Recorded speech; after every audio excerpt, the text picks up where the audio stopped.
चला मित्रांनो, दुसऱ्याचं उत्तर तुम्ही मला कमेंट्स करून नक्की द्या. चला समजून घेता तर शॉर्टकट. चला 2 विषयाच्या परीक्षेत 17% विद्यार्थी, आता इथं 70% विद्यार्थी लिहिले, त्याचबरोबर 65% विद्यार्थी, 65% विद्यार्थी लिहिले, पण विषय पहिल्याचा होता इंग्रजी आणि दुसऱ्याचा होता गणित. मग आता याच्यात संबंध आला पहिला काय, पासचा.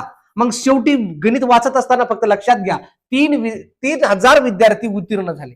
इथं उत्तीर्ण हा संबंध आला, पण 25% काय झाले, 2 विषयात नापास झाले. पण नंतर येणारा संबंध नापासचा आहे आणि हा नापास दोन्ही विषयात आहे. या दोन्ही विषयात किती, 25%. 25% नापास आहे याचा अर्थ तो काय करणार, 25% म्हणजे 75% काय झाले, पास झाले. मग सरळ सरळ याची बेरीज करून घ्यायची. बेरीज आली ही 135 आणि 135 आणि 75 मधला काढायचा फरक, म्हणजे तो फरक आला तुमचा 60चा.